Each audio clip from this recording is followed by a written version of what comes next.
So good afternoon once again. I will talk about recycling of wrought aluminum alloys, which we are doing in Impol.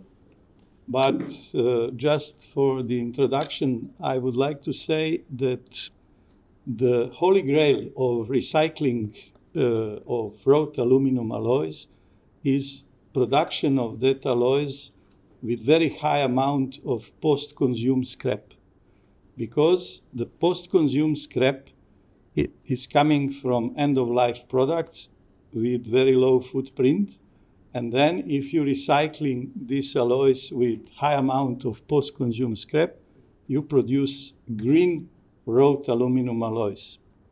That's the key point.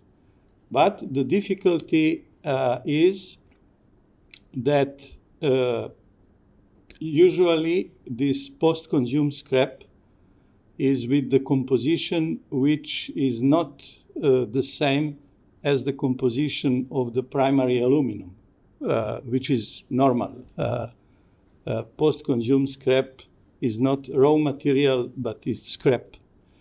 And then you have difficulties to adjust the chemical composition, especially if you have high amount. High amount means if you have more than 50 or 70% of post-consumer scrap, then you have problems with chemical composition, as you will see later, because the specific of wrought aluminum alloys, which are alloys dedicated for plastic deformation, are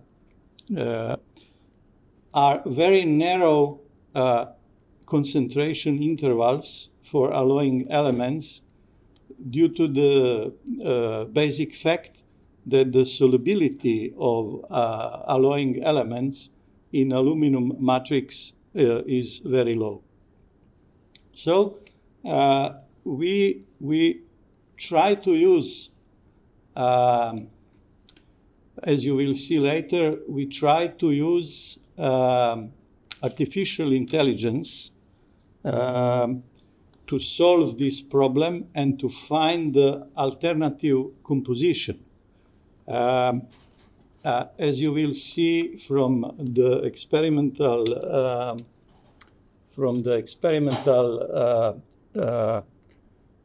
result, we used IBM artificial intelligence, Watson metallurgy, to create these alternative compositions.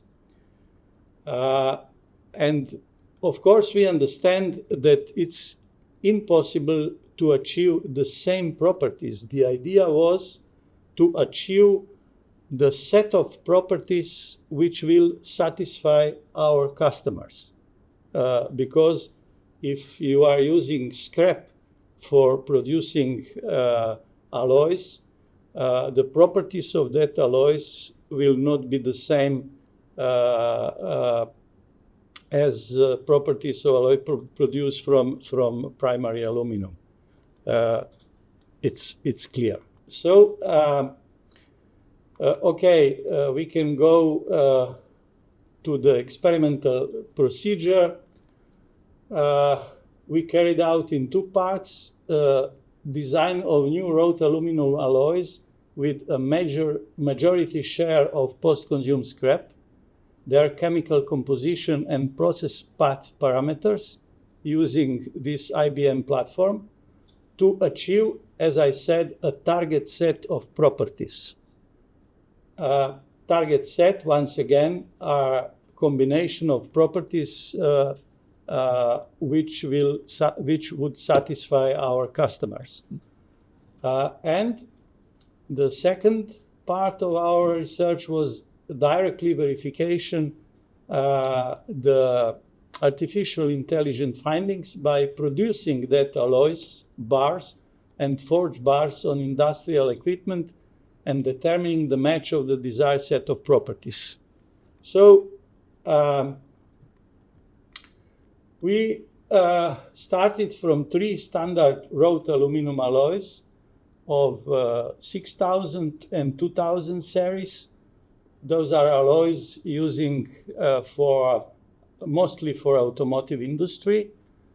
And we created also 3 new recycling-friendly alloys with the help of artificial intelligence.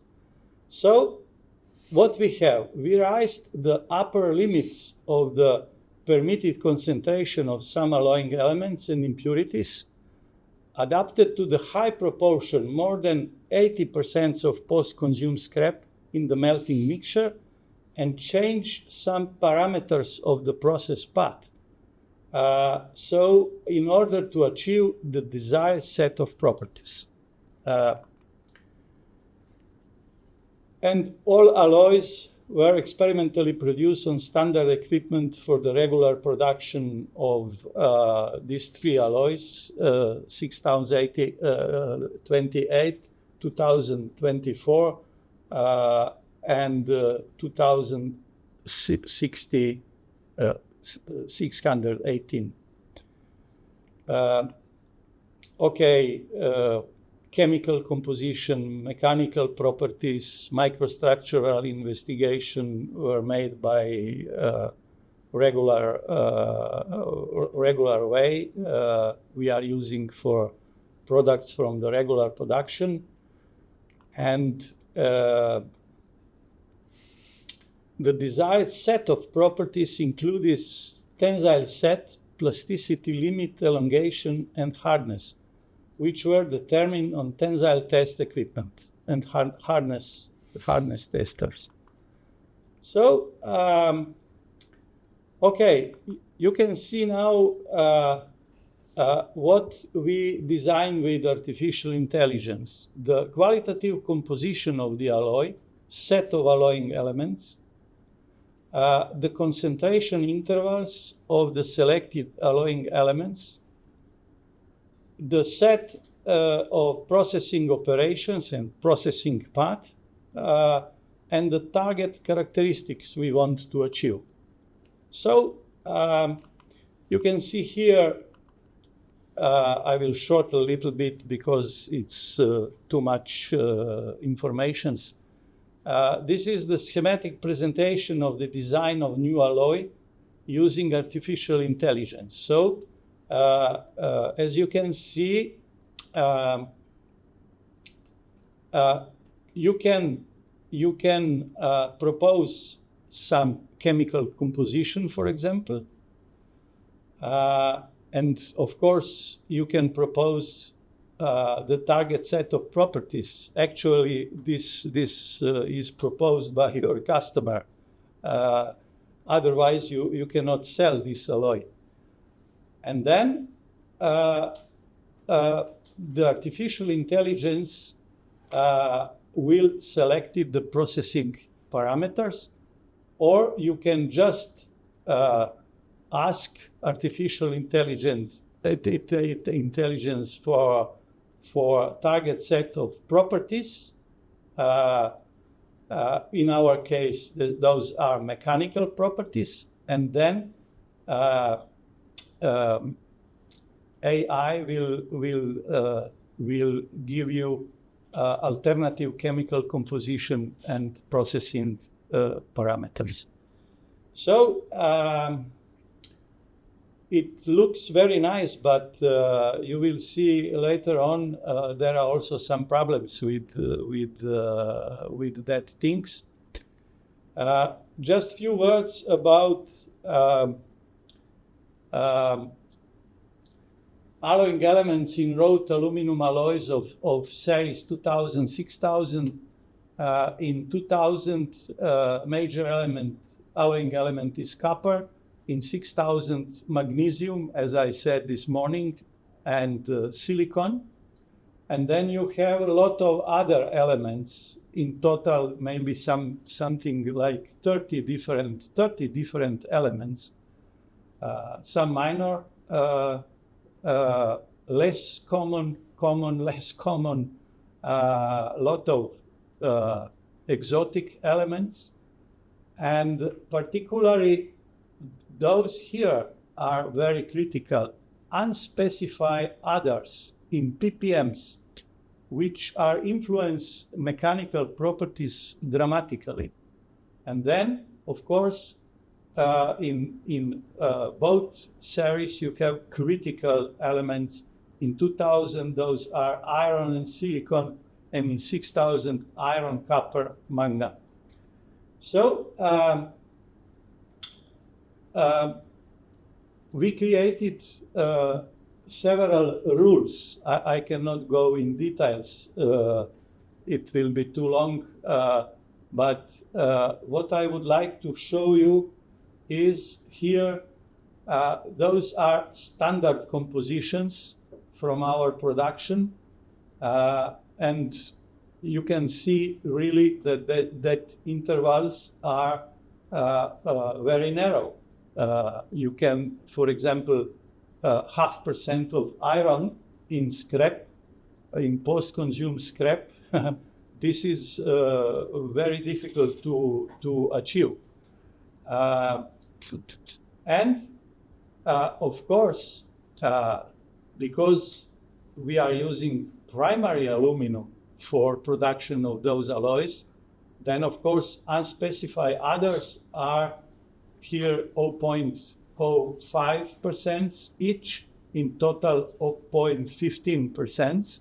Those are standards. Good. And you see the total alloying elements are between 4 and 7%. So, and then of course, at the end, you can see here the mechanical properties, which are very nice. For example,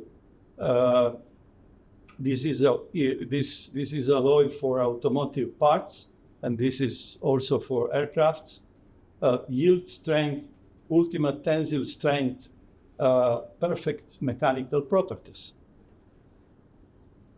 But the problem is how to achieve those properties by substituting, for example, 80% of primary aluminum with post-consumer scrap. And those are alloys with alternative compositions. So those compositions are created by Watson. It said that silicon, iron, and some other critical elements, it proposed some larger intervals, and especially here, instead of 0.05, it said, okay, it could be 0.10, means almost double. So this significantly opened the door for scrap, because those are elements which you cannot control in scrap. If I'm clear enough. So, and of course, the same also here. And I would like to show you what Watson predicted for, this is the prediction. You see here these three alternative compositions, and it proposed those properties. And this is what we achieved in practice. So, but of course, these are good results. Sometimes it's very bad, I have to be honest, and that's the problem with the artificial intelligence. But it's not the problem in the artificial intelligence, but the problem is in the quality of the big data. The problem is on our side, our measurements are sometimes not good enough, and then this then this prediction cannot fit what we obtain in practice. So the research described in this paper confirms that artificial intelligence is a viable tool for planning the production of wrought aluminum alloys with majority share of post-consumer scrap and ensuring the desired set of product properties. After prescribing the desired set of properties of the final product and other boundary conditions, chemical composition of the post-consumer scrap, desired interval widths of some key alloying elements, etc., the artificial intelligence suggests the optimal processing path and calculates the probability that the predicted properties will match the actual ones. It's a commercial platform. You can buy 1 million euro, something like that. You can buy it in IBM and Citi, and you can get it. And in our case, the degree of agreement, but not always. I'm not putting this here, but in our case, the degree of agreement between the predicted and actual properties was better than 90%. Many times was better than 90%, which in our opinion justifies the continuation of this type of industrial development. This is maybe a very important conclusion, encouraging us to continue this work. Alloys with the majority share of post-consumer scrap must also be properly standardized and separate from existing chemically cleaner alloys before they can be used commercially, in order to avoid contamination of the global pool of aluminum alloys. My last sentence, you saw these different chemical compositions, but if you mix in scrap alloys produced from primary aluminum, which are much more cleaner, with alloys with alternative composition, then the global aluminum pool will become, as they said, dirty, and this could be the problem with such a recycling. So that's all for today. Thank you very much. So the last option for you to have a question today. Everything is clear. Everything is clear, right? Thank you for interesting presentation. If I understood right, you bought on the market those two artificial intelligence. Yes. And how many data is needed that this model runs properly? How many batches you have to have it, the data from it, or that it gets reliable results? Because if you get just results of one batch, then it doesn't work. We are talking about big data. Actually, the system is running in a way that we put it all our composition, practically everything what we get, means all compositions. Impol is producing 400 alloys. All compositions, all variations, because we have all these things in our information system. And of course, which is actually also the I don't have right to show the processing parameters and processing path. All those informations are in the system in big data, and based on that, artificial intelligence can create The problem is, I understand your question. The problem is that all our compositions from the regular production are standard compositions. So